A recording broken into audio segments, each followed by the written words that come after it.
ஸ்தோத்திரம் ஆண்டவரே. நான் புதிய நாளை நீர் கொடுத்த கிருபைக்காக ஸ்தோத்திரம் ஆண்டவரே. இப்போ எடுக்க போகிற வார்த்தைக்கு தகப்பனே அடியாளை மறைத்து நீர் வெளிப்படும்படியாக செபிக்கிறேன். ஸ்தோத்திரம் ஆண்டவரே. வார்த்தையை கொடுக்க ஆண்டவரே வாய்ப்பு கொடுத்த என் தாசனுக்காக நன்றி சொல்லுகிறேன் ஆண்டவரே. ஸ்தோத்திரம் அப்பா. வந்திருக்கிற ஒவ்வொரு பிள்ளைகளும் தகப்பனே ஆண்டவரே, நம்முடைய கர்த்தாவே வார்த்தைகளை கேட்க அவருடைய செவிகளையும் இருதயங்களையும் விருத்தசேதனம் பண்ணி தரும்படியாக செபிக்கிறேன்.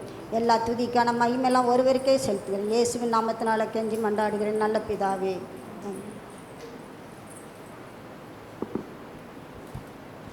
இயேசு கிறிஸ்துவின் வருகைக்கான அடையாளங்களை பற்றி நம்ம பேச போகிறோம். ஏன்னா இந்த காலத்தில் நிறையா, ஒரு காலத்தில் நம்ம பேசினோம் கிருபையின் காலம் அப்படின்னு தான் பேசிக்கிட்டே இருந்தோம். ஆனால் இப்போ சீக்கிரம் வருகையின் காலத்தை குறித்து தான் பேசிக்கிட்டே இருக்கிறோம். எங்கே பார்த்தாலும் ஊழியக்காரங்க, விசுவாசிகள் எல்லாருமே இதைத்தான் பேசிக்கிட்டு இருக்காங்க. கிறிஸ்தவர்கள் உலகமுங்க கிறிஸ்தவர்கள் இது தான் பேசிக்கொண்டு இருக்கிறாங்க. இல்லை நாம் மட்டும்தான் இதை பேசிக்கொண்டு இருக்கோமா அப்படின்னா சீசரும் கூட இதை கேட்குறாங்க. மத்திய சுவிசேஷத்தில் 24ஆம் அதிகாரத்தில் 3வது வசனத்தை யாராவது எடுத்தவர் வாசிக்க கேட்போம். மத்திய சுவிசேஷம் 24ஆம் அதிகாரம் 3வது வசனம்.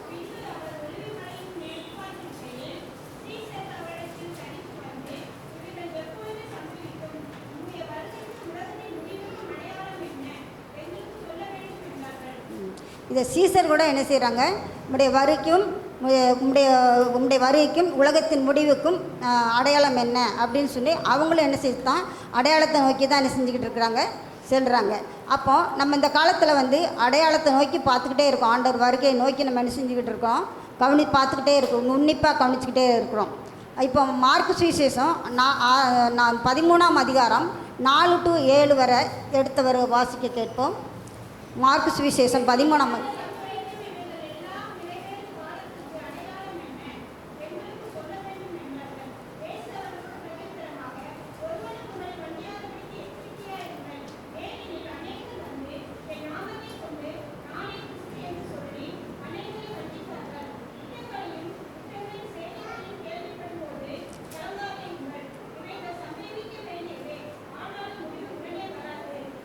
இந்த வசனங்களில் சொல்லப்பட்டிருக்கு. அநேகர் என்ன செய்யிருப்பாங்களா, நானே கிறிஸ்து என்று வஞ்சிப்பாருங்களாம். இது நிறைய காலங்காலம் அது வந்துக்கிட்டு இருக்க. கொஞ்ச நாளாக நான் தான் கிறிஸ்துவன் நிறைய பேர் சொல்கிறாங்க. திரும்ப அவங்க இருக்கிற இடம் தெரியாமல் போயிடுறாங்க. இப்படியே நிறைய பேர் வஞ்சிக்கிறாங்க. இப்பவும் கூட பாருங்கள், எங்கே பார்த்தாலும் செழிப்பின் உபதேசம் தான் நடந்துக்கிட்டு இருக்குது. காரணம் என்னென்னா, ஆத்மாக்கள் சபையில் வரமாட்டாங்க அப்படிங்கிறதுக்காக, ஆத்மா போயிடக்கூடாத ஒரு பயத்தின் நிமித்தமாக அநேக ஊழியக்காரங்கள் என்ன செய்கிறாங்க, எடுக்கிறது என்னென்னா செழிப்பின் உபதேசத்தான் எடுக்கிறாங்க. அப்போ இந்த காலத்தில் நம்ம வஞ்சிக்கப்படாதபடி இந்த வேறு ஊழியக்காரங்கள் மூலமோ மற்றவர்கள் மூலமோ தேவனுடைய வார்த்தை முழுமையாக தெரியாதவர்கள் நிமித்தமோ நம்ம என்ன செய்யக்கூடாது, வஞ்சிக்கப்படாதவர்களாக காணப்படணும். அடுத்ததாக பார்க்க போனோம்னா, ஜனத்துக்கு யுத்தங்களின் செய்திகளையும் காண்பீர்கள் அப்படி சொல்லப்பட்டிருக்கு. இப்போ நம்ம நாட்டில் இப்போ நம்ம தேசத்தில் பாருங்களேன், வடகொரியாவுக்கும் தென்கொரியாவுக்கும் நடக்குது, சைனாவுக்கும் தைவானுக்கும் நடக்குது. அப்புறம் இஸ்ரேல் அமெரிக்காவும் சேர்ந்து ஈரான் கூட நடத்துது, இஸ்ரேல் லெபனான் கூட நடத்துது. இப்படி ஒவ்வொரு பகுதியாக என்ன செய்து எங்கே பார்த்தாலும் தேசத்துக்குள்ளே யுத்தங்களையும் செய்து இப்போ வரைக்கும் அடையாளங்களை நம்ம பார்த்துக்கிட்டு தான் இருக்கோம். ஆனால் மக்கள் என்ன செய்யலை, இதை பற்றி தானே நம்ம பக்கம் ஒன்றுமே இல்லை. ஏன்னா நம்ம ஃப்ரீயாக இருக்கோம், அதனால் நம்ம என்ன செய்ய மாட்டோங்க, அதை பற்றி தானே நம்ம கவலையே கிடையாது. ஆனால் எல்லா இடங்கள்லையும் என்ன செஞ்சுக்கிட்டு இருக்குது, ஆண்டவர் வருகைக்குரிய அடையாளங்கள் நடந்து கொண்டு தான் இருக்குது. எங்கே பார்த்தாலும் யுத்தங்கள் நடந்து கொண்டு தான் இருக்குது. அதே போல் ஜனத்துக்கு விரோதமாக ஜனம், எங்கே பார்த்தாலும் ஜனத்துக்கு விரோதமாக எங்கே பாருங்கள், ஜாதிகளுக்கு விரோதமாக ஜாதி, எங்கே கொள்ளை எங்கே பார்த்தாலும் நடந்து கொண்டு தான் இருக்குது. ராஜ்யத்துக்கு விரோதமாக ராஜ்யம் நடந்து கொண்டு தான் இருக்குது. அதே போல் பஞ்சம் பார்த்தீங்கன்னா கொஞ்சம் காலத்துக்கு முன்னால் நம்ம கேள்விப்பட்டோம், ஸ்ரீலங்காவில் பஞ்சம் அப்படி இருந்தது அங்கே. அதே போல் நம்ம அண்டை நாடுகளான பாகிஸ்தான், ஆப்கானிஸ்தான் அந்த பகுதிகளில் கூட பஞ்சம் ரொம்ப இருந்தது. அந்த டைமில் பால் கோதுமையெல்லாம் ஒரு பாக்கெட்டு 1600 1800ங்கிற ரேட்டில் இருந்ததான். அப்படி ஒரு விலைவாசிகள் அதிகமாக உயர்ந்து பஞ்சங்கள் காணப்படுது. இப்பவும் அநேக இடங்களில் பஞ்சங்கள் என்ன செஞ்சது, தலைவரித்து ஆடிக்கொண்டு தான் இருக்கிறது. அதே போல் கொள்ளை நோயை பார்க்கும்போது கொரோனா வந்திருந்தே என்ன செஞ்சிச்சிங்க, எல்லா கொள்ளை நோய்களும் என்ன செய்யுது, எபோலா, எலி காய்ச்சல், பன்றி காய்ச்சல், இப்படி அநேக கொள்ளை நோய்கள் என்ன செஞ்சுக்கிட்டு வந்துக்கிட்டு தான் அடையாளங்களை காட்டிக்கொண்டுக்கிட்டு தான் இருக்குது. அதே போல் பூமி எதிர்ச்சி இப்போ பார்த்திங்கன்னா வெனிசுலாவில் பார்த்திங்கன்னா இரட்டை நிலநடுக்கம் நடந்திருக்கு. அது மட்டும் இல்லை, அதுக்கடுத்து 1 வாரம் 2 வாரத்தில் நடந்த என்னென்னா, அதில் 1700 800 2000 பேருக்கு மேலே என்ன செஞ்சுருக்குறாங்க, அங்கே இறந்துருக்காங்கன்னு சொல்லப்படுது. அது மட்டும் இல்லை, அந்த பகுதியில் மட்டும் இல்லை, இன்னும் கூட நம்ம சைனாவில் இப்போ கூட நம்ம பார்த்தோம், செய்தியில் பார்த்தோம். சைனாவில் இப்போ உலகம் காணாத ஒரு வெள்ளப்பெருக்கு நிலச்சரிவுலாம் என்ன செஞ்சுருக்கு, ஏற்பட்டிருக்கு. வயநாட்டில் பார்த்தோம். வயநாட்டில் பாருங்கள் எவ்வளோ சரி. இதெல்லாம் காரணங்கள் ஆண்டோடைய வருகைக்கான அடையாளங்கள் நெருங்கி கொண்டு இருக்குதுன்னு அடையாளங்கள்னு சொல்லப்படுது. இப்போ சரி, இங்கே உள்ள அடையாளங்கள்லாம் நம்ம இப்போ பார்த்துக்கிட்டு இருக்கோம். ஆனால் இஸ்ரேல் தேசத்தில் என்னென்ன அடையாளங்கள்லாம் நடந்துச்சு அப்படின்ட்டு ஒரு சில அடையாளங்களை நம்ம பார்க்கலாம். இஸ்ரேல் தேசத்தில் இப்போ இஸ்ரேல் தேசம் யாருக்கு கொடுக்கப்பட்டது அப்படிங்கும்போது இது ஆபிரகாமுக்கு தான் முதல்ல வாக்குத்தத்தமாக கொடுக்கப்பட்ட இடம். இப்போ ஆதியாகமம் அதிகாரம் 13ஆம் அதிகாரத்தில் 17வது வசனம் யாராவது எடுத்து வாசிக்க கேட்போம்.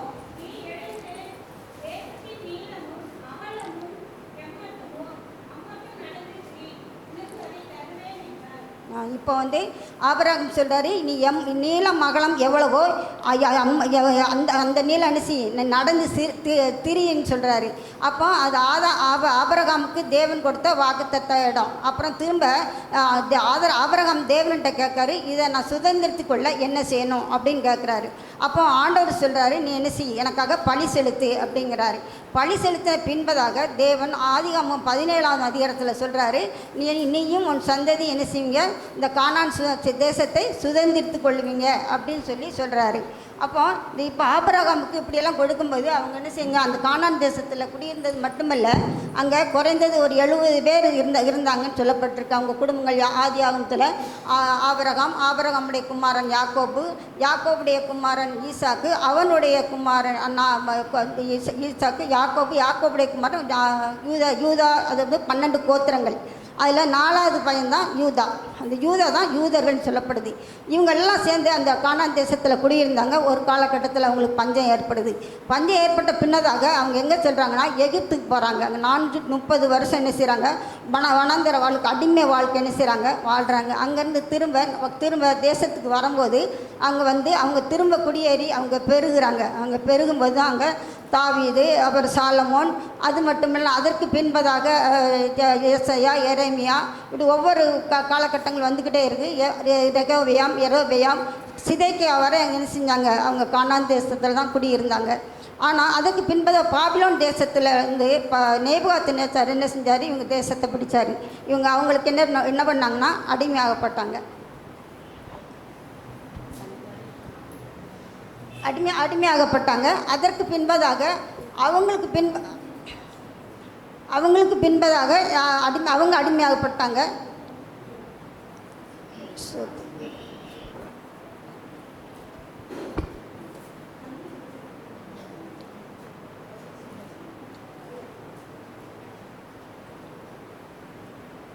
பாபிலோன் தேசத்தில் அவங்க அடிமையாகப்பட்டாங்க. அதன் நேபுகாத்நேச்சர் என்ன செஞ்சாங்க, அவங்கள எடுத்துக்கொண்டு போயிட்டாங்க. அதற்கு பின்பதாக அவங்க மேதியர் பெர்சியர் காலத்தில் வந்தாங்க. அந்த காலத்தில் பெர்சியர் கோரேஸ் ராஜா சொல்கிறவர் அவர் ஆவி தேவனுடைய ஆவினால் அவர் என்ன பண்ணினார்னா, இவங்களை பாபிலோன்லேருந்து இவங்களை என்ன செஞ்சார், இவங்க ஜெயிச்சு கொண்டு வந்துட்டாங்க. இவங்க கொண்டது மட்டும் இல்லை, அந்த காலகட்டத்தில் தான் செர்பேவேல் தலைமையில் அவங்க என்ன பண்ணாங்களாம், அந்த இடத்த இந்த அஸ்திபாரம் போட வந்தாங்களாம். தேவனுடைய ஆலயத்துக்கு அஸ்திபாரம் போட வந்திருக்கிறாங்க. அதோடு மட்டும் இல்லை, அவங்க அஸ்திபாரம் போட்ட அந்த காலகட்டத்தில் அங்கே கொஞ்ச நாள் இருந்தாங்க. அதற்கு பின்பதாக அவங்க என்ன பண்ணாங்கன்னா, ஒவ்வொருத்தர் கையிலும் இப்படி அடிமையாக ஆரம்பித்தாங்க. கிரேக்கர் கையில், அங்கே மகா அலெக்சாண்டர் கையில் அடிமையானாங்க. லாஸ்ட்டில் பார்த்தா ரோமனியர் கையில் அவங்க என்ன செய்கிறாங்க, அடிமையாகிறாங்க. அவங்க அடிமையாகும்போது அந்த ரோமனி என்ன பண்ணாங்களாம், ரொம்ப கொடுமைப்படுத்தினாங்களாம், ரொம்ப சித்திரவதைப்படுத்தினாங்களாம். இது தாங்க முடியும் அவங்க என்ன செஞ்சாங்களாம், இவங்க தேசத்தை விட்டு என்ன செஞ்சாங்க, 4 பக்கம் என்ன செதறி போயிட்டாங்களாம். அப்போ அவங்க செதறி போகும்போது அவங்க போன பகுதி கிட்டத்தட்ட 52 நாடுகளுக்கு மேலே அவங்க என்ன செஞ்சுருக்காங்க, அந்த இடங்களில் போய் அவங்க தஞ்சம் புகுந்தாங்களாம். அப்படி இருக்கும்போது தேவன் என்ன ஒரு ப்ரீ பிளான் கொடுத்தாராம். எப்படின்னா, இவங்களை திரும்ப தான் தேசத்துக்கு, தன்னுடைய இருந்த இடத்துக்கு கொண்டு வரணும், கானான் தேசத்துக்கு கொண்டு வரணும்னு சொல்லிட்டு வசனம் வாசிங்களேன். ஏசாயா தீர்க்கதரிசி 43ஆம் அதிகாரம் 5, 6, 7.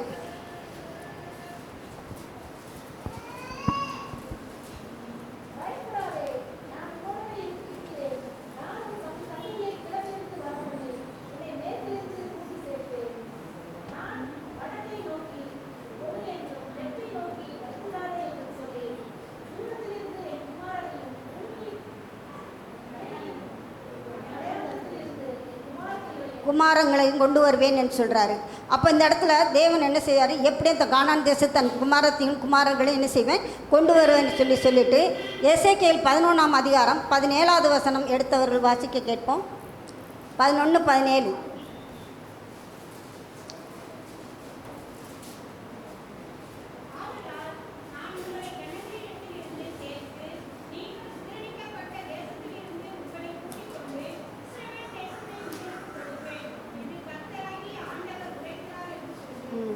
சிதறடிக்கப்பட்ட இடங்கள்லேருந்து உங்களை என்ன செய்வேன், மீண்டும் உங்களை கொண்டு வருவேன் அப்படின்னு சொல்லி அந்த வாக்குத்தத்தத்தை சொல்கிறாரு. அப்போ தான் இங்கிலாந்தில் ஃபஸ்ட்டு வேர்ல்டு வார் நடக்குது, அதாவது முதலாம் உலகம் யுத்தம். அந்த யுத்தத்தில் வந்து நேச நாடுகளும் மத்திய மைய நாடுகளும் போரிட நேரிடுது. அப்போ இங்கிலாந்து என்ன செய்யுது, தான் ஜெயிக்கணும் அப்படிங்கிற ஒரு எண்ணத்தோட அங்கே இருந்த யூதரில் ஒருத்தரை சந்திக்கிறாங்க. அவர் பேர் சர் வைஸ்மன்.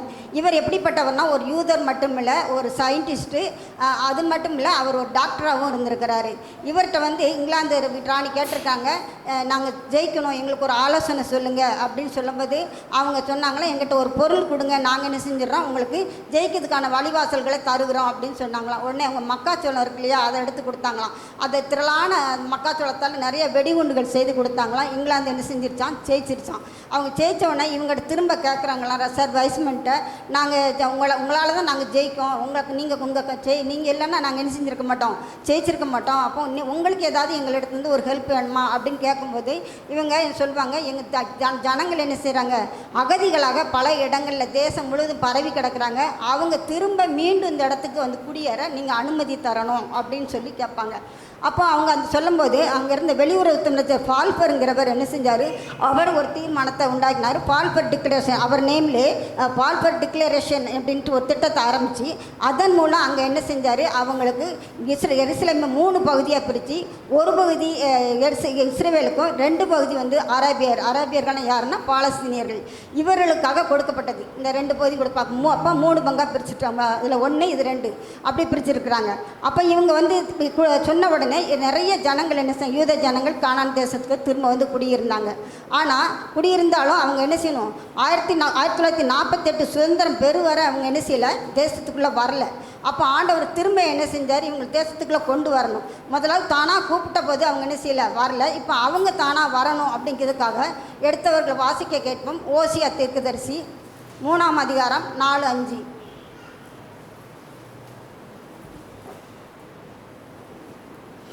ஓசியா 3 அதிகாரம் 3 4-5.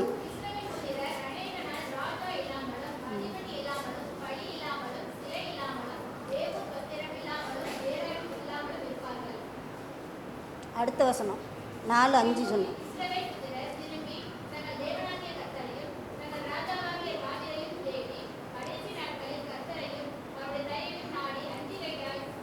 ஆண்டவர் ஒரு தீர்க்க தரிசன வார்த்தைன்னு சொல்லப்படி அஞ்சிக்கையாய் திரும்ப வருவாங்களாம். அப்போ ஆண்டவர் கூப்பிட்ட நேரத்தில் போகலை, அப்போ திரும்ப எப்படி வருவாங்களாம், தானாக வருவாங்களாம். இப்போ இதே நம்ம வாழ்க்கையிலையும் அப்படித்தான். அநேகர் என்ன செய்கிறோம், நம்ம நிர்விசாரம் இருக்கோம். ஆண்டவர் பையா வருவார், அவர் இப்போமா வரப்போறாரு, நம்ம என்ன செய்யலாம், மெதுவாக ஆண்டவர் ஏற்றுக்கலாம், கடைசி காலத்தில் ஏற்றுக்கலாம், இப்போ தான் கடைசி காலம் கிடையாது அப்படின்னு நினச்சி இருக்கணும். நம்ம கொஞ்சம் பலவீனமாக தான் அந்த வகையில் இருக்கிறோம். ஆனால் இந்த இடத்துல அஞ்சிக்கையாய் வருவார்கள் என்று சொல்லப்பட்டிருக்கு. அப்போ அவங்க இஸ்ரவேல் ஜனங்கள் அஞ்சிக்கையாக வரணும்னா அவங்க என்ன ஆண்டவர் என்ன செஞ்சார், ஒரு திட்டத்தை கொண்டு வராரு. அந்த இடத்துல வந்து என்ன திட்டம் அப்படின்னா, உலகமெங்கிலும் சர்வாதிகாரியை எழுப்ப ஆரம்பித்தார். இப்போ எங்கே எடுத்தோன்னா இஸ்ரேலில் இத்தாலியில் எடுத்தோன்னா முசோலினியும், ரஷ்யாவில் எடுத்தால் ஸ்டாலினையும், அதே நேரத்தில் ஜெர்மனி எடுத்தால் ஹிட்லர், இப்படி அநேக அதிகாரிகளை என்ன செஞ்சார், ஆண்டவர் உருவாக்க ஆரம்பிச்சிட்டார். அப்போ அந்த ஜெர்மனியில் உள்ள ஹிட்லர் என்ன பண்ணினார்னா இவங்களை கொடுமைப்படுத்த ஆரம்பித்தார்.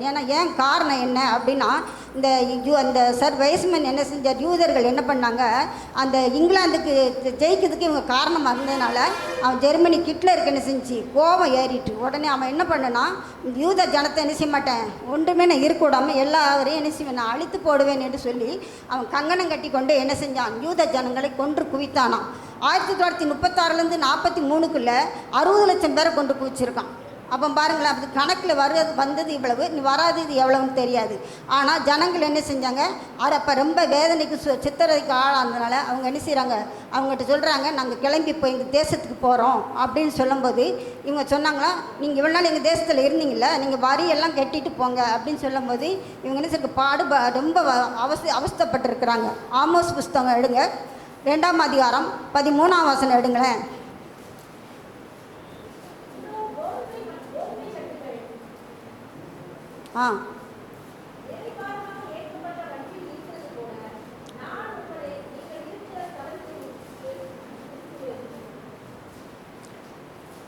கோதுமை கட்டுகளை இருக்கிற விதமாய் உங்களை இருத்துவேன் அப்படின்னு சொல்லியிருக்கும். அப்போ அந்த இடத்துல என்ன செய்தார் ஆண்டவர் சொன்னார். இப்போ வந்து அவங்க வசனம் என்ன சொல்லுதுன்னா, கோதுமை கட்டு எப்படி இருத்துவாங்க. இப்போ ஒரு இடத்துலேருந்து ஒரு வயல்லேருந்து கோதுமைகளை கொண்டு வராங்கன்னா 10 முறை கொண்டு வந்து சேர்க்க வேண்டியதை ஒரு 4 முறை கொண்டு வந்தால் எப்படி இருக்கும். அப்போ எவ்வளோ பாரத்தை இருத்தி கொண்டு வருவாங்க, இந்த பாறை கயரால் என்ன செய்ய இருத்தி கொண்டு வருவாங்க. அதை போல் இந்த ஹிட்லர் என்ன பண்ணாராம், குட்ஸ் வண்டியில் வச்சு சின்ன டக்கர், அந்த டக்கர் அதில் வச்சு இந்த கம்பார்ட்மெண்ட்டில் 50 பேர் இருக்க வேண்டிய இடத்துல 200-300 பேரை ஏற்றி கொண்டு வராங்க. அங்கே நிறைய பேர் மூச்சு திணறி தண்ணீர் இல்லாமல் என்ன செஞ்சாங்களாம், நிறைய பேர் என்ன இறந்து போவாங்களாம். அப்போ அவங்கள தூக்கி காலை வெளியே இழுத்து போட்டுட்டு போய்கிட்டே இருப்பாங்களாம்.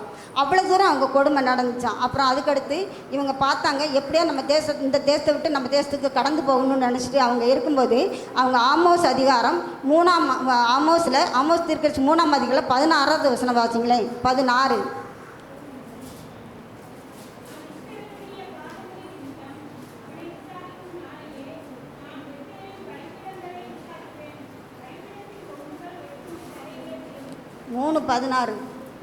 ஆமோஸ் 3:16.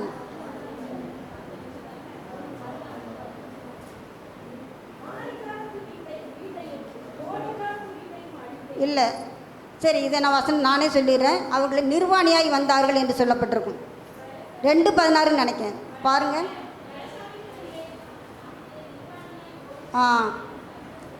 நிர்வாணியாக என்ன செஞ்சிட்டாங்களாம், ஓடி வர சூழ்நிலைக்கு ஏற்பட்டுருச்சு. முதல்ல ஆண்டவர் சொல்லியிருந்த அந்த நேரத்தில் என்ன செஞ்சுருக்கலாம், இலவசமாக வந்திருக்கலாம். ஆனால் என்ன பண்ணலை, அவங்க வரலன்னு என்னங்க எப்படி போகிறாங்களப்பா, நிர்வாணியாக என்ன செய்கிறாங்களாம், ஓடி போகிறாங்களாம். இப்படித்தான் அந்த தேசம் 1948 மே 14 மத்தேயு சுவிசேஷம் 24ஆம் அதிகாரம் 32வது வசனத்தை வாசிக்க கேட்போம்.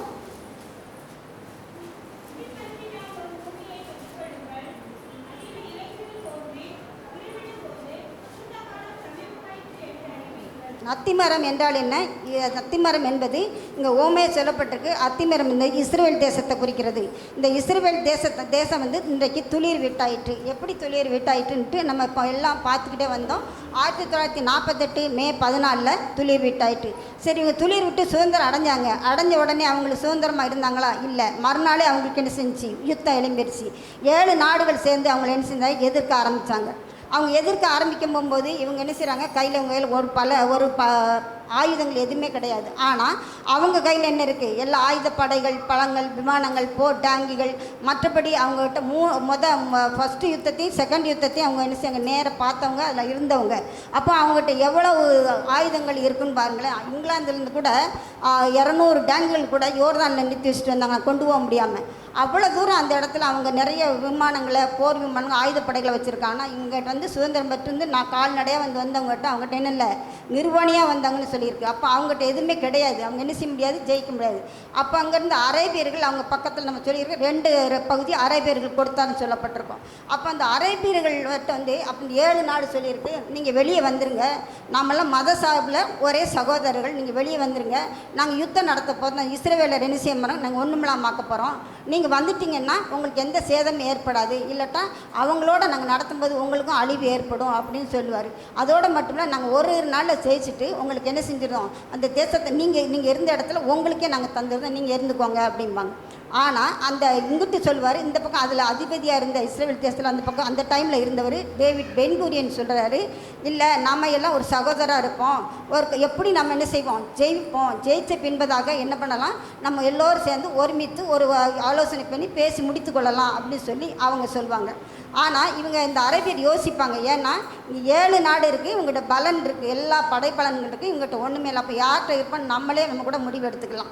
அதே போல் தான் அவங்க என்ன செஞ்சுட்டாங்க, அந்த சைடு எல்லாம் கிளம்பி வெளியே போயிட்டாங்க. இப்போ நிறைய பேர் நம்ம சொல்கிறோம்ல, பாலஸ்தீனிய அகதிகள் இந்த இஸ்ரேவேல் என்ன பண்ணாங்க, பூரா இதே தொந்தரவு தான் பண்ணுறாங்க. இஸ்ரேவேல் அரேபியரை கொடுமை பண்ணுறாங்க, பாலஸ்தீனியரை கொடுமை பண்ணுறாங்க, பாலஸ்தீனியரை இப்போ விரட்டி விட்டுறாங்க, தேசத்தில் இருக்க மாட்டாங்க அப்படின்னு நிறைய நேரம் பேசுகிறோம்.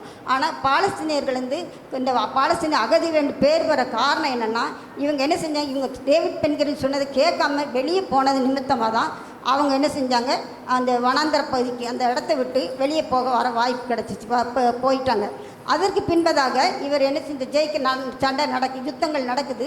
அதில் இந்த டேவிட் பென்கரின் அவங்க ஆட்களும் என்ன செய்கிறாங்க, இவங்க 7 நாடுகளுக்கு எதிராக சண்டையிடுறாங்க. அந்த யுத்தத்தில் இஸ்ரேல் என்ன செஞ்சு ஜெயிச்சிருது. காரணம் என்னென்னா, இவங்க ஒன்றுமில்லாமல் ஜெயிக்கும்போது நம்மளே கெஸ் பண்ணிடலாம் இது தேவனுடைய திட்டம். அது மட்டும் இல்லை, சேனையில் கர்த்தர் என்ன செஞ்சார், அவங்களோட இருந்தார். அதனால தான் அவங்க ஜெயிக்க முடிஞ்சிச்சு. ஜெயித்தாங்க. அதுக்கு பிறகு இவங்க என்ன செஞ்சாங்க, டேவிட் பென்கரின் சொன்னார், எல்லா எல்லைகளையும் என்ன செஞ்சங்க மூடுங்க, யாருமே வெளியே போனவங்க உள்ளே வரக்கூடாது அப்படின்னு சொல்லிட்டு அவங்க என்ன செஞ்சாங்களாம், எல்லாம் கேட்டெல்லாம் பூட்டுங்க அப்படின்ட்டாராம். அதற்கு பின்பதாக அதே அரேபியர்களுக்கு இவங்க தான் தண்ணி கரண்டு எல்லாமே வேலை வாய்ப்பு இன்றைக்கி வரை கொடுத்துக்கிட்டு இருக்காங்களாம். ஏன்னா மற்ற தேசங்கள்லாம் எல்லைகள் தூரமாக இருக்கிறபடினால, இந்த தேசம் பக்கத்தில் இருக்கிறதுனால இவங்க என்ன செய்கிறாங்க, இப்போ வரைக்கும் அவங்களுக்கு ஹெல்ப் பண்ணிக்கிட்டு இருக்காங்களாம். இப்படித்தான் 1948 மே 14 சுதந்திரம் பெற்றது இந்த இஸ்ரேல் நாடு. ஒரு நாடு இல்லாமல், ஒரு இனம் இல்லாமல், மொழி இல்லாமல், வனாந்தரமாக இருந்த ஒரு மரம் கூட இல்லாமல் இருந்ததுனால ஒரு தேசம், ஒரு நாடு என்ன செஞ்சிருச்சு, உருவாயிட்டு. இது ஒரு அடையாளமாக தான் நமக்கு காணப்படுது. 1948 வந்துருச்சுன்னா அது கடைசி காலத்தில் அஞ்சிக்கையாய் வருவார்கள் என்று சொன்னதுபடியாக 1900 வருஷமாக இல்லாத அந்த இஸ்ரேல் தேசம் என்ன செஞ்சாச்சு, வந்தாச்சு. இது ஒரு நமக்கு அடையாளம். மற்றொரு அடையாளத்தை கூட நம்ம பார்க்கலாம். எருசலேமை குறித்து நம்ம பார்க்கலாம். எருசலேம் யார் கையில் இருந்தது அப்படின்னு நம்ம பார்க்கும்போது, எருசலேம் முதலாவது ஆபிரகாம் என்ன செஞ்சார், தன்னுடைய சகோதரன் லோத்து என்ன செஞ்சார், எல்லா எதிரிகளின் மூலம் கடத்தப்பட்டு போயிடுறாரு. அப்போ இப்போ மனைவி பிள்ளைகள் லோத்தெல்லாம் திருப்பி கொண்டு வரணும். அப்போ ஆபிரகாம் என்ன செய்வார், போய் திருப்பி கொண்டு வரும்போது சாலமின் ராஜாவாகிய மெல்கிசேதேக்கு என்ன பண்ணுறாருன்னா, அந்த எதுக்க போய் அவங்கள யுத்தம் செய்து தன்னுடைய சகோதரனையும் அவனுடைய குழந்தை மனைவிகள் எல்லாம் என்ன செஞ்சால் கொண்டு வந்துடுறான். அந்த கொண்டு வந்த டைமில் இந்த சாலமின் ராஜா என்ன செஞ்சார், ஆபிரகாமுக்கு திராட்சை ரசமும் அப்பமும் கொண்டு போய் கொடுக்குறாரு. ஆபிரகாம் அவருக்கு தசமபாகம் கொடுக்குறாரு. எந்த இடம்னா அதே எருசலேம் அந்த இடம்தான். அதே போல் 2வது ஆபிரகாம் போய் தன்னுடைய மகனை ஈசாக்கை போய் பலியிட்ட இடம் அதே மோரிய மலை தான். அதுக்கடுத்ததான் நம்ம பார்க்க போனால் தாவீது ராஜா ஒர்னான் களத்தில் யுத்தம் செய்து அந்த களத்தை வாங்கினதும் அதே எருசலேம் தான். அதே போல் நியாயாதிபதிகள் எடுங்களேன். நியாயாதிபதிகளில் 19ஆம் அதிகாரம் 10வது வசனம்.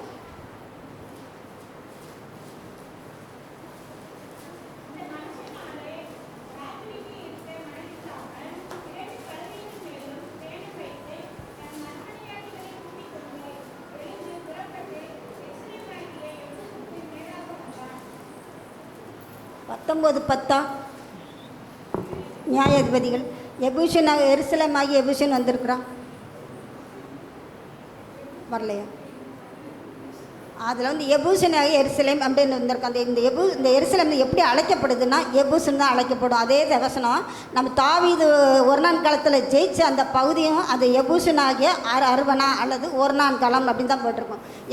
எருசலேம் எபூசு என்று அழைக்கப்படுது. அதில் ஒன்று. அதுக்கடுத்து பார்த்தா சாலமோன் அதே இடத்துல தான் ஆலயத்தை கட்டினார் என்று சொல்லப்படுது. அப்போ இப்படியாக அந்த எருசலேம் என்ன செஞ்சது, இஸ்ரவேல் ஜனங்களுக்கு கொடுக்கப்பட்டதாயிற்று.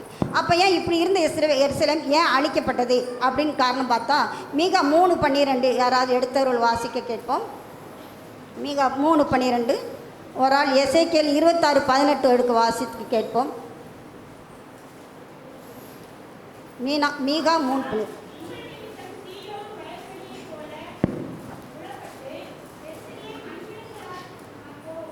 போகும், காட்டுமேடாய் போகும். அப்போ எருசலேம் எப்படி எசேக்கியேல் 26:18 எசேக்கியேல் 26:18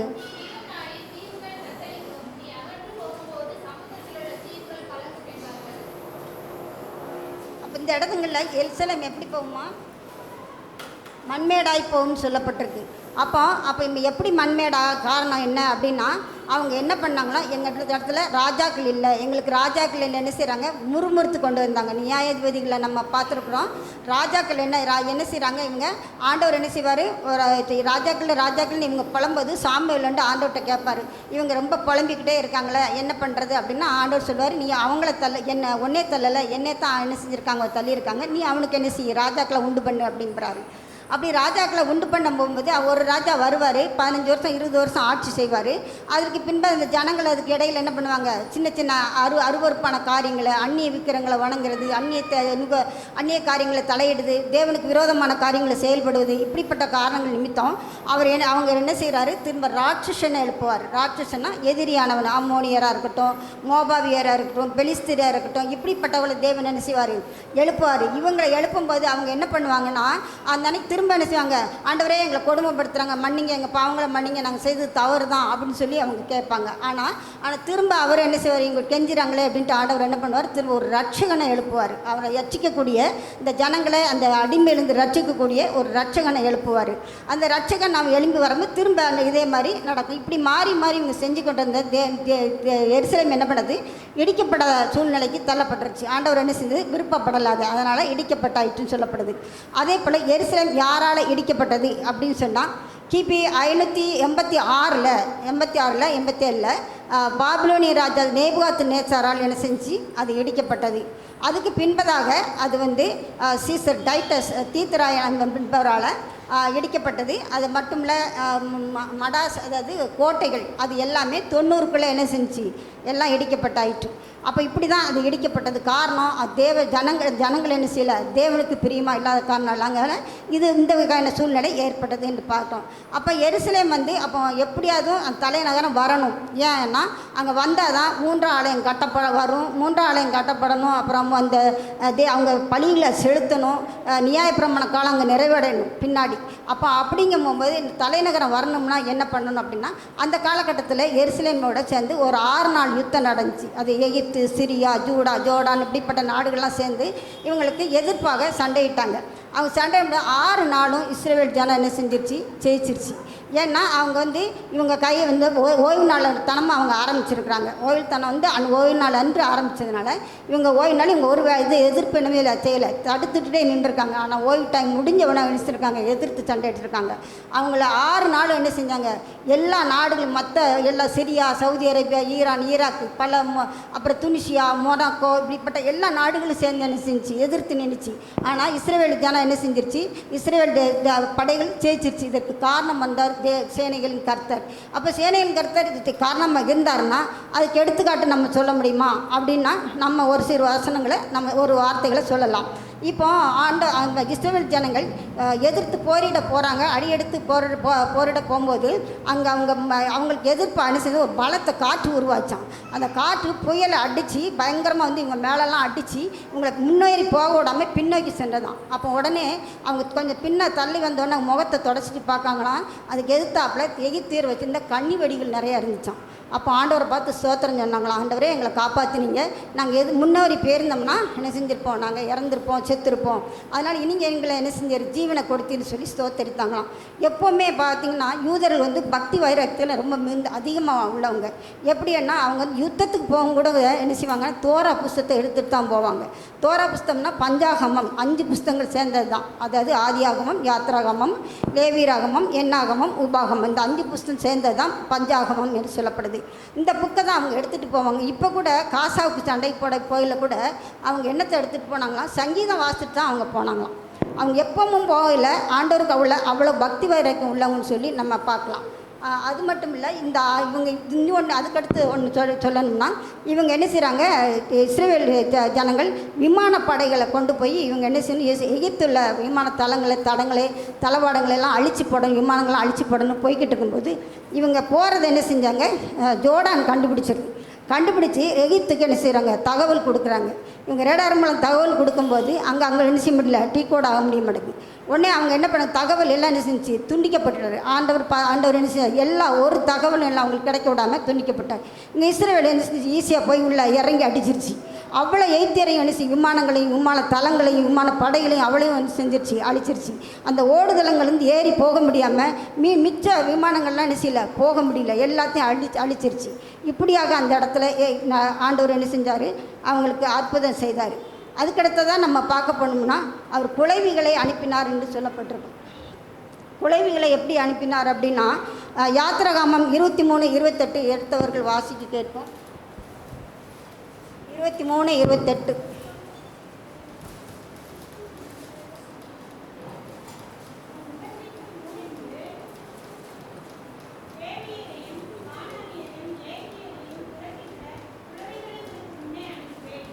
குலைவிகளை நான் அனுப்பேன், அதே போதும். குலைவிகளை அனுப்புவேன்னு சொன்னார். அது இந்த வசனத்தின்படி அங்கேயும் என்ன செஞ்சுச்சு, இவங்களை எதிரி தேசங்கள் என்ன செய்து எதிர்த்து வரும்போது இவர் என்ன செஞ்சுருக்காரு, குலைவிகளை அனுப்பினாராம். இவங்க தப்பி ஓடி போய் எந்த இடத்துலேருந்து அவங்க ஆரம்பித்தாங்களோ அதே இடத்துக்கு திரும்பி போவரே அந்த குலைவி விரட்டிச்சான். அப்புறம் வீட்டில் போய் அங்கே அந்த எந்த இடத்துல நின்னாங்களோ அந்த இடத்த திரும்பி பார்க்கும்போது அவங்ககிட்ட அவங்ககிட்ட சொல்லும்போது நாங்கள் பார்த்தோம், ஒரு குலைவிகள்லாம் விரட்டி வந்தது எங்கே போச்சுன்னு எங்களுக்கு தெரியல அப்படிங்கிறாங்க. ஆண்டவர் எப்படி அற்புதமாக அவங்களுக்கு என்ன செஞ்சுருக்காரு, வழி நடத்தியிருக்கிறாரு அப்படின்ட்டு. இதன் மூலம் சேனைகள் கர்த்தர் அவங்களோட இருந்திருக்கார், அவருக்கு ஜெயிக்க வச்சுருக்காருன்ட்டு நமக்கு தெரியுது. அப்போ சரி, அப்போ அதுக்கு அடுத்ததாக நம்ம பார்க்க போனோம்னா இந்த எருசலேம் வந்து அப்போ எப்படி அது வரை 1967 இது நடந்துச்சு. 1967 5ஆம் தேதியிலேருந்து 10ஆம் தேதி வரைக்கும் இது நடக்குது. ஆனால் அது நடந்தாலும் அதில் என்ன செய்யல, டெல்லவில் தான் அங்கே தலைநகரமாக இருந்துச்சு. அங்கே எருசலேம் தலைநகரம் ஆகலை. அப்போ திரும்ப தலைநகரம் ஆகணும், அதுக்கு என்ன பண்ணணும்னா தேவன் ஒரு திட்டத்தை வைக்கிறாரு. அப்போ அந்த இடத்துல ஒரு நம்ம சொல்லப்போனோம்னா இந்த இங்கிலாந்து அமெரிக்காவில் அங்கே என்ன ஒரு எலெக்ஷன் நடக்குது. அங்கே வந்து கிளாரி கிளின்டன் என்கிற அந்த அந்த அதிபதி வந்து என்னறாங்க அங்கே ஆட்சி நடத்துகிறாங்க, அவங்க இருக்காங்க. அந்த டைமில் எதிராக இறங்குறவர் ட்ரம்ப் இறங்குறாரு அந்த இடத்துல. அப்போ ட்ரம்ப் ரெண்டு அவருக்கு இறங்கி திடீர்னு என்ன செஞ்சுறாரு, நான் ஓட்டில் நிற்க போகிறேன் அப்படிங்கிறார். அப்போ எல்லா ஜனங்களும் சிரிக்கிறாங்க, ஏளனமாக நினைக்கிறாங்க, அவரை கேவலமாக இட போடுறாங்க. ஏன்னா இவரால் ஒன்றும் முடியாது, ஏன்னா இவர் அரசியலை பற்றி இவருக்கு என்ன செய்யாது, ஒன்றும் தெரியாது. இவருக்கு என்ன தெரிஞ்சதெல்லாம் பிஸ்னஸ் ஒன்று தான். அவங்க குடும்பமே பிஸ்னஸில் ஒரு கோடீஸ்வர குடும்பமாக இருக்குது. அப்போ அவங்க என்ன பண்ணாங்க, இவரை பார்த்து இவர் ஜெயிக்க வாய்ப்பில்லை, இவர் எந்த காரணத்தை கொண்டு ஜெயிக்க வாய்ப்பில்லை, ஏன்னா இவர் அரசியலை பற்றி இவருக்கு தெரியாது அப்படின்னு சொன்னாங்க. ஆனால் இவர் உள்ளே இறங்கி யூத ஜனங்கிட்டலாம் என்ன செஞ்சுறாரு, ஓட்டு கேட்குறாரு. அப்போ ஓட்டு கேட்டவுடனே எல்லோரும் சொல்கிறாங்க, ஓட்டு போடுவோம், இப்போ நம்ம பேசுகிறோம்ல நம்ம தேசங்களில், ஆமாம் ஓட்டு போடுவோம், வாங்கிட்டு போவாங்க, போய் அரியணையில் உட்காருவாங்க, ஜெயிப்பாங்க. திரும்ப போய் ஒரு மனுங்கன்னு கொடுத்தோம்னா என்ன செய்வாங்க, நாங்கள் எல்லா தலைவர்களும் சேர்ந்து என்ன செய்கிறோம், ஒரு முடிவு பண்ணி உங்களுக்கு என்ன செய்கிறோம், ஆலோசனை சொல்கிறோம், அது வந்து இப்போ நீங்கள் போகலாம் அப்படிம்பாங்க. அவ்வளோதான், அதுக்கிடையில் போட்டுருவாங்க. இப்படித்தான் இவங்க நடத்துவாருன்னு சொல்லி இவங்க பேசி கொண்டு இருந்தாங்களாம். அப்போ தான் ட்ரம்ப் என்ன செஞ்சிட்டாரு, எலெக்ஷனில் ஜெயிச்சிட்டார். ஜெயித்த உடனே அவங்க என்ன செஞ்சாங்க, எல்லோரும் ட்ரம்ப் ஜெயித்தோடனே பேட்டிக்கு அங்கே ஓடியாராங்க. எல்லாம் பேட்டி கேட்கறதுக்காக ஓடியா வந்து கேட்குறாங்க, நீங்கள் வந்து யூத ஜனங்கிட்ட சொன்னீங்க இல்லையா, நீங்கள் எருசலேமை நீங்கள் வந்து தலைநகரமாக்குவேன்னு சொன்னீங்களே, முடியுமா அப்படின்னு கேட்பாங்க. அப்போ அவர் சொல்ல முடியுமே, ஈஸியாக சொல்லிடுவார். ஏன்னா அவர்கிட்ட எந்த அரசியல் சம்மந்தமான அந்த அறிகுறிகள் அவர்கிட்ட கிடையாது. ஆனாலும் சொல்கிறாரு முடியும் அப்படிங்கிறார். அப்போ இந்த பேட்டியில் பேசுனதும் போதுமே எல்லா நாடுகளும் எழும்பிருச்சு. எதிர் நாடுகள் கிட்டத்தட்ட 128 130 நாடுகள் என்ன செஞ்சிருச்சு, எழும்பிருச்சு. எல்லா நாடுகளும் சேர்ந்து என்ன எழும்பும்போது அவங்க சொல்கிறாங்க, நீங்கள் என்ன செய்யக்கூடாது, இதை செய்யக்கூடாது, எருசலேம் வந்து இவங்களுக்கு மட்டும் உரியதில்லை, இது பொதுவான இடம், இது வந்து எல்லாத்துக்குமே அரேபியர்களுக்கும் உரிய இடம் அப்படின்னு சொல்லி மறுக்கிறாங்க. அப்போ இவர் சொன்னாராம், இவர்கிட்ட ஒரு வீட்டோ பவர் இருக்குது. வீட்டோ பவர் ஒரு 5 பேருக்கு இருக்குது. 5 பேர்னா America, France, China, Russia, England, இந்த 5 நாடுக்கு வீட்டோ பவருங்கிட்ட இருக்குது. இந்த வீட்டோ பவரை பயன்படுத்தி என்ன செஞ்சார், அவர் சொன்னார், நான் எருசலேமே தலைநகராக்குவேன் அப்படின்னாராம். ஆனால் அவங்க தலைநகர் ஆக்கணும்னு சொன்னோடனே இவங்க என்ன செஞ்சாங்க, நாங்கள் வேர்ல்டு கோர்ட்டுக்கு போவோம் அப்படின்னாங்க. வேர்ல்டு கோர்ட்டுக்கு போனால் போகட்டும், அங்கே உள்ள நீதிபதி இங்கே தானே வரட்டும், நீ யாருமே வரக்கூடாதுன்னு சொல்லிடுங்க அப்படின்னு பாருங்க. ஆனால் இப்படி தான் ஆண்டவர் என்ன செஞ்சார், ட்ரம்பை கொண்டு வந்து என்ன செஞ்சார், எருசலேமை தலைநகரம் ஆக்குறாரு. பாபிலோன் வந்து நேபுகாத்து நேச்சாரை கொண்டு எருசலேமை இடிக்க வச்சது போல், பெர்சியா ராஜா கோரேசு ராஜாவை கொண்டு எருசலேமை கட்ட வச்சது போல், தேவன் ட்ரம்பை கொண்டு வந்து எருசலேமை தலைநகரமாக்கிட்டார். தேவன் எவ்வளோ அற்புதமான தேவன் என்பதை நம்ம அறிஞ்சு கொள்ளலாம். இது ஒரு அடையாளம். இது வந்து சகரியா, இந்த வசனத்தை நம்ம வசனத்தை வாசிக்க மறந்துட்டோம். சகரியா தீர்க்கதரிசி 12ஆம் அதிகாரத்தில் 6வது வசனம் எடுங்களேன். சகரியா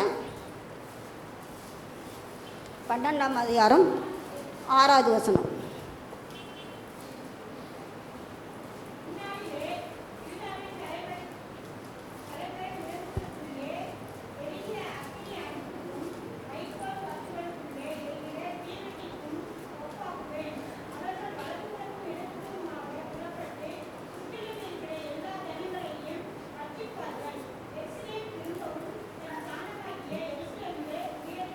எருசலேம் தன் சாணத்திலே திரும்ப குடியேற்றப்பட்டிருக்கும். தன் சாணம் அப்படின்னா இப்போ வந்து வீட்டில் நம்ம எல்லோரும் எல்லா ரூம்குள்ளேயும் போவோம், எல்லார் கட்டில் எல்லா இடத்துலையும் இருப்போம். ஆனால் ஆஃபீஸுக்குன்னு போனால் அங்கே மேனேஜர் இருக்கிற ஸ்தானத்தில் மேனேஜர் மட்டும்தான் இருப்பார். நம்ம பக்கத்தில் போய் பேச போகிறோன்னா அடுத்து ஒரு சேரை போட்டு தான் நம்ம பக்கத்தில் போகணும்.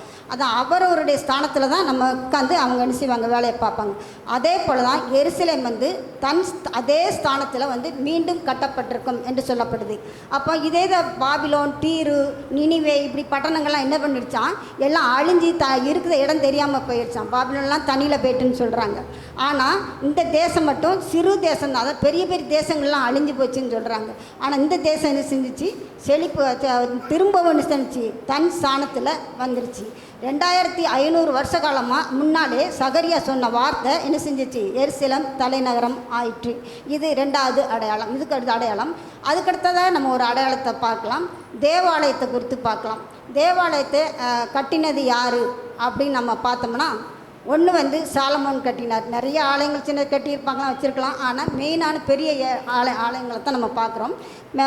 நேபுகாத்து நேச்சார் வந்து அதை என்ன செஞ்சார், இடித்து போட்டார். அதுக்கு காரணம் என்னன்னா, அவங்க சொல்கிற வசனம் எரேமியா தீர்க்கதரிசி எசேக்கியேல் 8ஆம் அதிகாரம் 6வது வசனம். எசேக்கியேல் 8:6.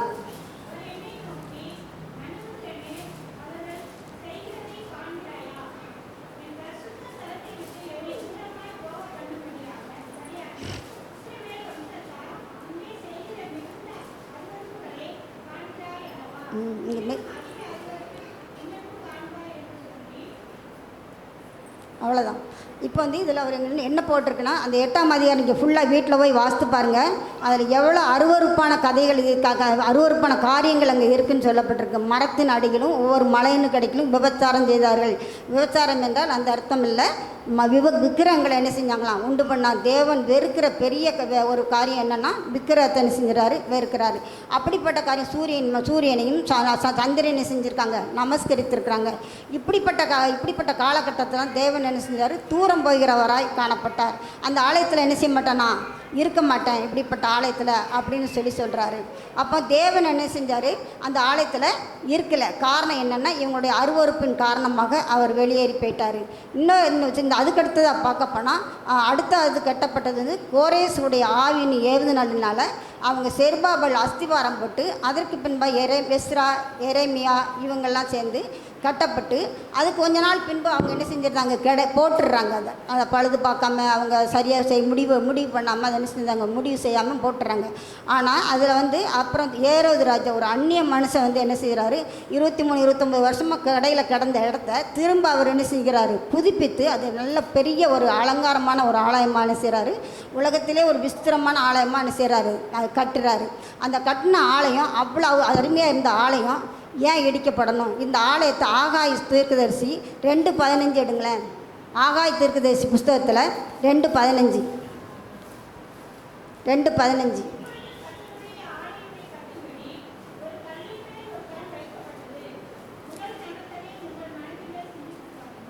ஆகாய் தீர்க்கதரிசியில் சொல்லப்படுது, ஒரு கல்லின் மேல் ஒரு கல் கட்டப்படுங்காரு. மத்தேயு சுவிசேஷம் 24ஆம் அதிகாரம் 2வது வசனம் வாசிங்களேன்.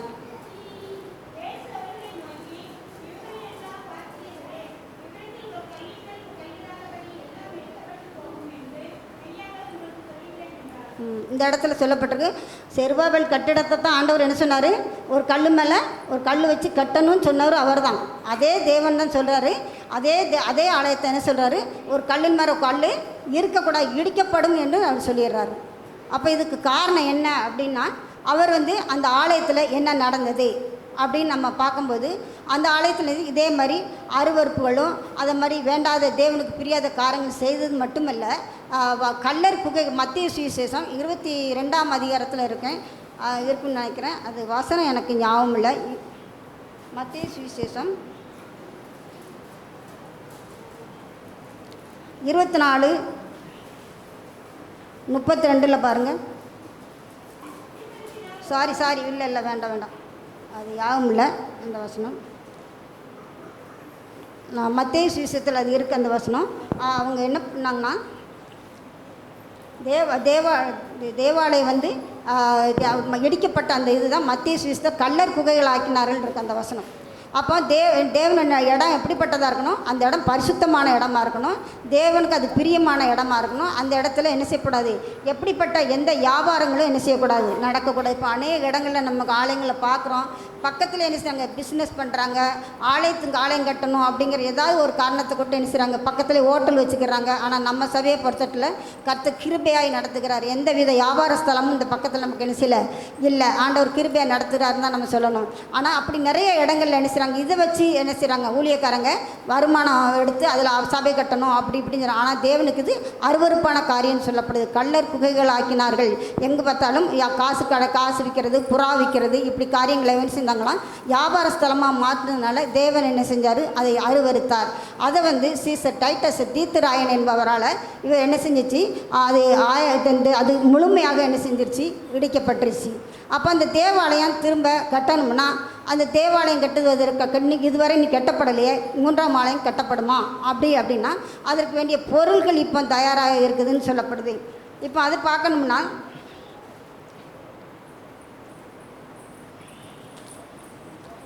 அங்கே வந்து முதலாவது பார்த்தா அங்கே சாலமோன் ஆலயம் முதல்ல இருந்துச்சு இல்லையா, அது இடிக்கப்பட்டுச்சு இல்லையா, அந்த ஆலயம் என்ன செய்யணும், திரும்ப அதே மாதிரி ஆலயம் கட்டணும்.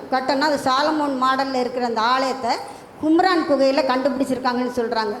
ஆனால் அது எப்படின்னு தெரியல, ஆனால் சொல்கிறாங்க, அது எப்போ நமக்கு தெரியல. அதே மாதிரி அதுக்கடுத்து பார்த்தோன்னா உடன்படிக்கை பெட்டியும் என்ன செஞ்சுருக்கிறாங்களாம், அங்கே நம்ம மோசையை அடக்கம் பண்ண இடத்துல பெஸ்கா கொடுமுடியில் மோசை அடக்கம் பண்ண இடமா சொல்லப்படுது. அந்த பகுதியில் எரேமியா என்ன செஞ்சாராம், அதை ஒழிச்சு வச்சாராம் அந்த குகையில் போய். அந்த இடத்த வந்து திரும்ப இதை எடுத்து கண்டுபிடிச்சாங்க. ஜோர்டன் என்பவர்கள் வந்து அதை எடுத்து என்ன வேலி எடுத்து பாதுகாத்து வச்சுருக்காங்களா, அது வெளியே கொண்டு வந்தால் பிரச்சனை ஆயிரும் அப்படின்ட்டு.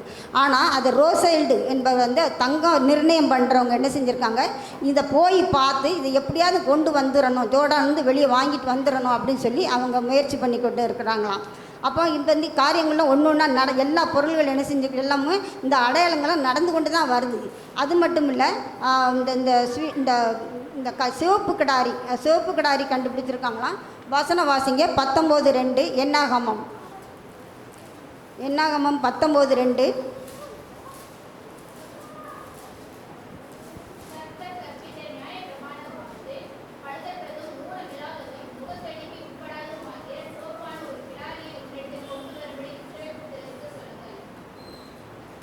இப்போ இந்த இடத்துல சொல்லப்பட்டிருக்கு சிவப்பு கிடாரி என்ன செய்ய பற்றி சொல்லப்பட்டிருக்கு. இந்த சிவப்பு கிடாரி எப்படி இருக்கணுமா, பழுதற்றதுமா இருக்கணுமா, ஊனம் இல்லாத இருக்கணுமா. அது மட்டும் நுகத்தடியில் என்ன செய்யக்கூடாது, அதை பயன்படுத்தியிருக்கக்கூடாதான். அது மட்டும் இல்லை, அந்த முடி கூட சிவப்பு கலரோ கருப்பு கலரோ வெள்ளை கலரோ எந்த கலர் இருக்கக்கூடாது, எந்த பேட்சி இருந்தாலுமே அதை என்ன செய்ய மாட்டாங்களா, அதை அவாய்ட் பண்ணிடுவாங்களாம். அதை திரும்ப அதுக்கு அதை வச்சுருக்க மாட்டாங்களாம். அதனால் திரும்ப அது சிவப்பு கிடாரினா முழுமையாக என்ன செய்யணும், சிகப்பாக இருக்கணுமா. அப்படிப்பட்டதை என்ன செஞ்சுருக்காங்களாம், ஸ்வீடன் நாட்டிலேருந்து கண்டுபிடிக்கப்பட்டு கருவை கொண்டிருக்காங்க அப்படின்னு சொல்கிறாங்க. அந்த கருவை கொண்டு வந்து ஜெனட்டிக் இன்ஜினியரிங் டெக்னாலஜி முறையில் அவங்க என்ன செஞ்சுறாங்க, அதை பாதுகாத்து வர்றாங்க அப்படின்னு சொல்லப்படுது. அதுக்கடுத்த 2010 என்னாகம் 15:38 வாசிங்க. என்னாகம் 15:38.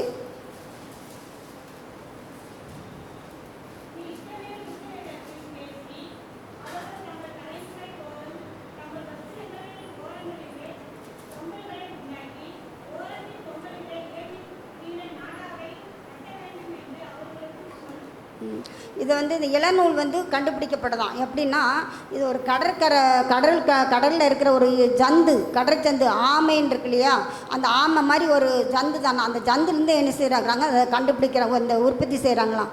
இர்வின் சீடர் மேனன் என்பவர் என்ன செஞ்சுருக்காரு, இதை ஆராய்ச்சி பண்ணிக்கிட்டு இருக்கிறாங்கன்னு சொல்கிறாங்க. இதெல்லாம் ஒவ்வொன்றும் இங்கே என்ன செஞ்சுக்கிட்டு இருக்கு நடந்தது. இந்த இதை என்ன செய்வாங்க, அந்த இளநூலை இந்த போட்டிருக்க ஆடைகளில் இந்த சைடுகளில் தொங்க விடுவாங்களாம். அதுக்குடைய இளநூலும் என்ன செஞ்சுருக்கு, இப்போ தயாராக்கப்பட்டிருக்கு அப்படின்னு சொல்லிக்கிட்டு இருக்கிறாங்க. அதே போல் எசேக்கியேல் 44:15 லேவியர்கள் வந்து சொல்லியிருக்காங்க. லேவியர் சாதோக்கியர் என்ன செஞ்சுருக்காங்க, ஆரோன் வம்சத்தார் வந்து தான் வரணும் ஆசாரியர்கள்.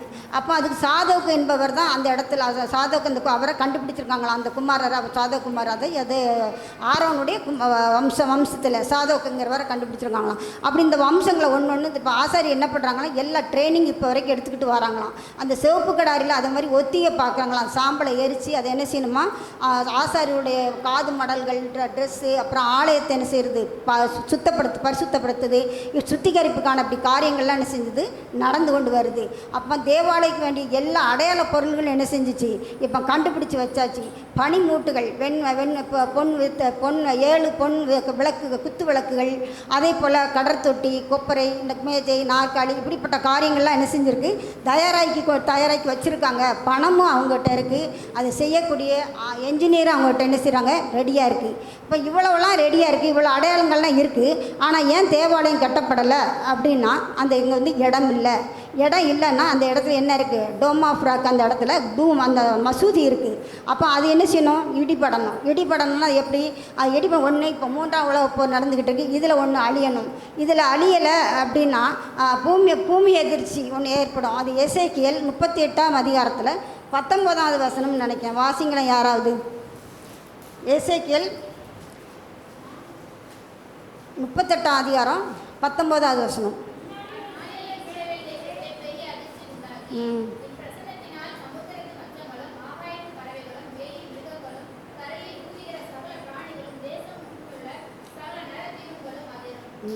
போதும். பெரிய பூமி எதிர்ச்சி என்ன செய்யுமா, இஸ்ரேலில் நடைபெறுமா. அப்போ எப்பவுமே இந்த வரலாறு காணாத ஒரு பூமி எதிர்ச்சி இஸ்ரேல் நடைபெறும். அதன் மூலம் இடிபடலாம், அல்லது பூமியில் 3ஆம் உலகப் போர் வந்து இடிபடலாம். இப்போ 2 மாதத்துக்கு முன்னால் கூட எருசலேமுக்கு பக்கத்தில் 1 கிலோமீட்டர் தூரத்தில் ஒரு குண்டு விழுந்துச்சான். அப்போ அங்கே விழுற குண்டு வந்து அதில் விழதுக்கு கொஞ்சம் டைம் எப்போனாலும் விழலாம் அப்படிங்கிற ஒரு எதிர்பார்ப்பு இருக்குது. அப்போ அதனால் இருக்கலாம். அப்போ அந்த இடத்துல வந்து அதை என்ன செய்யணும், அழியணும். அப்போ அதுக்கடுத்ததாக அது அழிஞ்சது மட்டும் அது அந்த இடம் என்ன செய்யணும், கிளியர் ஆகணும். கிளியர் ஆனவுடனே அங்கே என்ன செய்வாங்க, இவங்க கெட்ட ஆரம்பிப்பாங்க. யூதர்கள் என்ன செய்வாங்க, கெட்ட ஆரம்பிப்பாங்க. அப்போ எதிரி நாடுகள் என்ன செய்யுங்க, கொடுக்க மாட்டாங்க. இவங்க வந்து எப்படி நாங்கள் விட மாட்டோம், கட்ட விட மாட்டோம், நாங்கள் பெரிய பிரச்சனை எல்லா நாடுகளும் செய்வாங்க, கூடிக்கொள்வாங்க. அப்போந்தான் என்ன செய்வாங்கன்னா, இவங்க கூடிக்கொள்ளும் போது அந்த நேரத்தில் வந்து சாத்தான் என்ன செய்வான், வெளிப்படுவான். வாசிங்க வெளிப்படுத்த சுவிசேஷம் 6ஆம் அதிகாரம் 2வது வசனம்.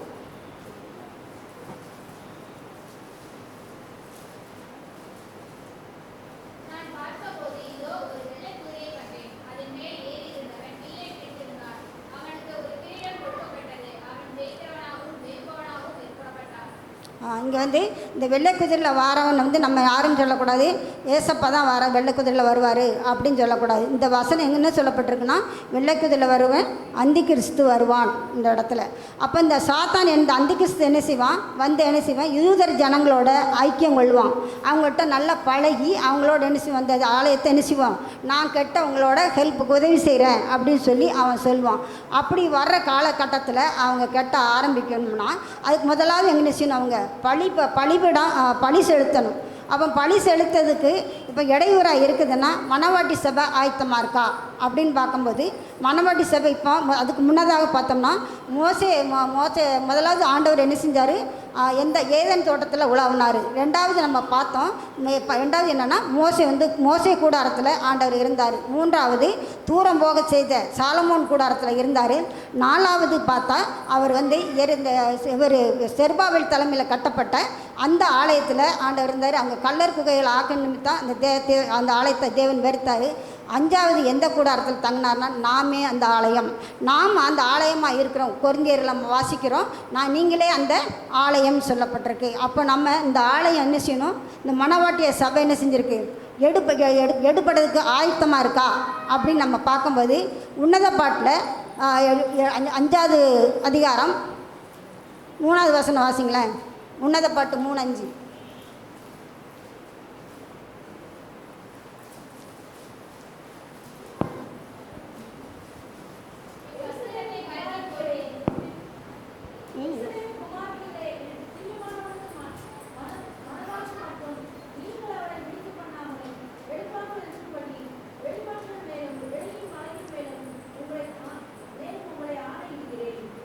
இந்த இடத்துல ஆண்டவர் இந்த சிறிய நிசிரா நித்திரை பண்ணுறா, இருதய அனுசயத்திற்கு விழிச்சிருக்கு.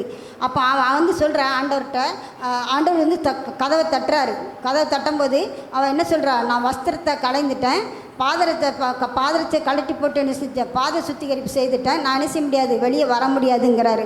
ஆனால் ஆண்டவர் என்ன சொல்கிறாரு, நான் என்ன செய்ய பனியிலும் என் தலை பனியிலும் என் தலைமறி பனி தூரலிலும் என்ன செய்யுது, நனைஞ்சிக்கிட்டு இருக்கு, என் மகளை துற அப்படிங்கிறாரு. ஆனால் அவள் என்ன செய்யலை, திறக்க தாமதமானதன் காரணமாக அவள் என்ன செய்தா, திரும்ப கொஞ்சம் நேரம் கழித்து அவள் திறந்து வீதிக்கு வாரா. வீதிக்கு வந்து பார்க்கும்போது அங்கே பார்த்தா அங்கே காவலர்கள் இருக்காங்க. அவங்க அந்த வசனத்தை கூட 6வது வசனம் வாசிங்களேன்.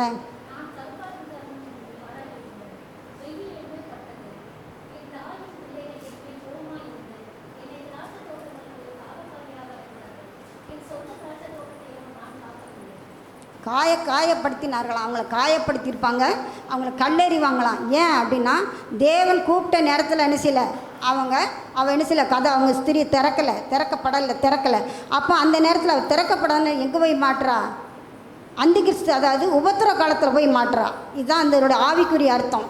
ஏன்னா அவள் வந்து இந்த ஆண்டவர் அழைக்கப்பட்ட டைமில் அவள் கதவை தட்டும்போது அவள் திறந்துருந்தான்னா அவள் என்ன செஞ்சிருப்பா, தேவனோட புத்தி உள்ள கண்ணியை போல் என்ன செஞ்சிருப்பா, போயிருப்பா. ஆனால் அவள் திறக்காத நிமித்தம் அவள் எங்கே போகிறான்னா வீதியில் போய் காவற்காரால் காயப்பட ஆரம்பிக்கா. காயப்படுதா, கல்லெறிகிறாங்க, எல்லாம் உபத்திர காலத்தில் கடந்து போகிறா. இப்போ நம்முடைய வாழ்க்கையிலும் அப்படி தான். நம்ம நிர்விசாரமாக நிறைய இருக்கிறாங்க. ஏன்னா ஆண்டவர் வருகை இல்லை, இப்போ இல்லை, ஏதோ எனக்கு காலங்கள் இன்னும் இருக்குது அப்படின்னு தான் நம்ம என்ன செஞ்சுக்கிட்டு இருக்கோம். எல்லாரும் நிர்விசாரமாக இருக்கும். ஆனால் அந்த ஆண்டவர் அழைத்த டைமில் நம்ம ரகசிய வரைக்கும் அழைக்கப்பட்டு போகலை அப்படின்னா நம்ம அந்திக்கு உபத்திர காலத்துக்கு கடந்து போக வேண்டி வரும். இதே இந்த ஸ்திரீ எப்படி கடந்து போனாங்களோ அங்கே இப்போ இந்த இருக்கிற காலத்திலே நம்ம என்ன செய்யலை, நம்ம அவர்கிட்ட நெருங்கி போகலை, அவர்கிட்ட ரகசிய வரைக்கும் எடுக்கப்படலை அப்படின்னா நம்ம திரும்ப அந்த அந்திகிறிஸ்து காலத்துக்குள்ள உபத்திர காலத்தில் நம்ம ஒருபோது என்ன செய்ய ரத்த சாட்சியாக நம்ம மறிக்கவே மாட்டோம். ஏன்னா இதிலே நம்மளால் என்ன செய்யலை, கரெக்டாக இருக்க முடியல. அப்படிங்கும்போது ரத்த சாட்சியாக மறித்து நம்ம ஒரு காலம் என்ன செய்ய மாட்டோம். அப்படிலாம் நடக்காததில் நடக்கக்கூடிய சம்பவம்னு சொல்ல முடியாது. அதனால் நாமளும் என்ன செய்யணும், எச்சரிக்கையாக இருக்கிறவங்களுக்கு காணப்படும். அந்த உன்னத பாட்டு ஸ்திரியை போல் நாம் என்ன செய்யணும், இருக்கக்கூடாதபடி ரகசியவர்கள் ஆயத்தம் உள்ளவங்களை காணப்படும். பழைய ஏற்பாட்டில் நியாயப்பிரமாணம் சொல்லப்படுது. நியாயப்பிரமாணத்தில் அது வந்து தண்டனைன்னு சொல்லப்படுது. நம்முடைய காலத்தில் கிருபை காலம், மன்னிப்பு காலம் சொல்லப்படுது. சுயாதீன பிரமாண காலம் சொல்லப்படுது. அப்போ நியாயப்பிரமாண காலத்தில் தண்டனையும் சுயாதீன பிரமாணத்தில் இப்போ சொல்லப்படுது போல் இந்த இது இப்போ கிருபையின் காலமும், அதாவது மன்னிப்பு காலம் ஒன்றை இணைய முடியாது. தண்டனையும் மன்னிப்பு என்ன செய்யாது, ஒரு நாளும் இணைய முடிய வாய்ப்பே இல்லை. அப்போ அப்படிங்கும்போது இந்த கிருபையின் காலத்தில் நம்ம மேலே போனால் தான் நியாயப்பிரமாணம் காலம் என்ன செய்யும், கீழே வரும், பழி செலுத்தணும் அவங்க. அப்போ இந்த நம்ம மனவாட்டிய சபை இப்போ எப்படி இருக்குது, அப்போ வாசிக்க கேட்போம். வசனம் அவங்க அதில் சொல்கிறாங்க என்னென்னா, அவங்க சொல்கிறாங்க, நாங்கள் வந்து நோவா காலத்தில் என்ன சொல்கிறாங்கன்னா, நாங்கள் பெண் கொண்டும் பெண் கொடுத்தும் புசித்தும் குடித்தும் வெள்ளம் வந்து வாரிக்கொண்டு போகும் அளவு என்ன செஞ்சாங்களாம், உணர்வு இல்லாது இருந்தார்களாம். அதே போல் தான் இப்போ நம்ம காலகட்டத்தில் நம்ம இருக்கிறோம். அப்போ நம்ம என்ன செய்யணும், ஆண்டவருடைய பிள்ளைங்க நியாயப்பிரமாண காலத்தில் இருக்கிற மாதிரி இருக்காமல் கிருபின் காலத்தில் இருக்கிற நாங்கள் ரகசிய வரைக்கு ஆயத்தப்படுறவங்களாக காணப்படணும். மனவாட்டி சபை எடுத்துக்கொள்ளப்படணும்னா நம்ம ஆயத்தமாக இருக்கிறோமா அப்படின்னு நம்ம பார்க்கணும். ஆயத்தம் இல்லைன்னா நம்ம என்ன செய்யணும், ரகசிய வரிகளை எடுத்துக்கொள்ளப்பட மாட்டோம். அப்போ அந்த டைம் வந்து என்ன பரிதவிக்கப்படக்கூடிய நிலை நமக்கு ஒவ்வொருத்தருக்கும் ஏற்படும். அப்போனால நம்ம என்ன செய்யணும், இப்போவுமே நம்ம என்ன ஆண்டவருக்குடைய காரியங்களில் நம்ம ஒவ்வொரு நாளும் மேலும் மேலும் என்ன செய்யணும், பரிசுத்தப்பட்டுக்கிட்டே இருக்கணும். லூக்கா சுவிசேஷம் எடுங்களேன், 21ஆம் அதிகாரம் 24வது வசனம்.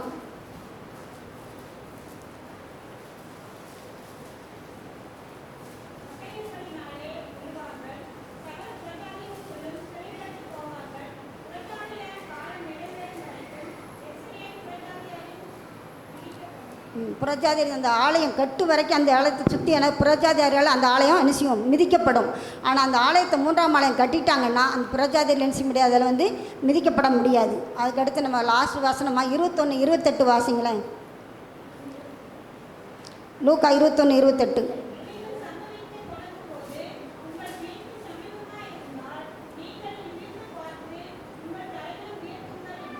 எப்போ நம்ம நிமிர்ந்து இருக்கலாமா, எப்போ நம்ம பயப்பட வேண்டியது இல்லை. நமக்கு இதுக்கு சம்மந்தமே கிடையாது. நம்ம யாரோ பிள்ளைங்க ரகசிய வரைக்கு போகிற, நமக்கு எல்லாம் பழி ஆண்டவர் கொடுத்துட்டாரு, எல்லாம் சிலுவையில் அடிக்கப்பட்டாச்சு.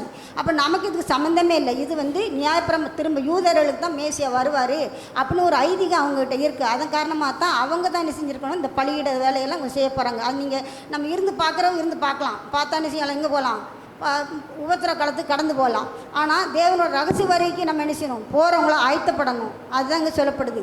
அப்போது இந்த இப்படி காலகட்டத்தில் நம்ம என்ன செய்யணும், ஒவ்வொருத்தரும் என்ன செய்யணும், ஆயத்தப்படுறவங்களாக காணப்படணும். எத்தனையோ ஜனங்கள் இப்போ என்ன செய்கிறாங்க, ஆயத்தப்படுறதே இல்லை. உலகத்து காரியங்கள்லே என்ன செய்கிறாங்க, குனிஞ்சு கிடக்கிறாங்க.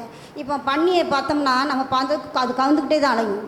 அப்புறம் ஒரு நாள் அது என்ன செய்யுங்க, அடிக்க கொண்டு போவாங்க. அப்போ ரெண்டுக்கு ஒரு கம்பில் கயிறை கட்டி 2 பேர் தோளில் போட்டுக்கணும். அப்போ தான் அது மேலே பார்க்குமா, ஆகா வானம்னு ஒன்று இருக்கோ அப்படின்போம். அதே போல் தான் நாமளும் நிறைய நேரங்கள் என்ன செய்வோம், கீழே பூலகத்துக்குரிய ஆசீர்வாதங்களை தான் என்ன செஞ்சுக்கிட்டு இருக்கோம், தேடிக்கிட்டு இருக்கோம். ஆனால் தேவன் சொல்கிறாரு, நித்திய ஜீவனுக்குரிய தேடும்போது நம்ம முதலாவது தேவனுடைய ராஜ்யத்தையும் நீதியும் தேடும்போது அப்பொழுது உங்களுக்கு இவைகளெல்லாம் கூட கொடுக்கப்படும் என்ற வார்த்தையின்படி ஆண்டவருடைய வழிகளில் நம்ம ஆயத்தப்படும் போது தேவன் இந்த பூமிக்குரிய ஆசீர்வாதங்களை கொடுப்பார். நம்ம ஆயத்தப்படுவோம், மற்றவர்களையும் ஆயத்தப்படுத்துவோம். கர்த்தர் தாமே இந்த வார்த்தையை ஆசீர்வதிப்பாராக. ஆமீன்.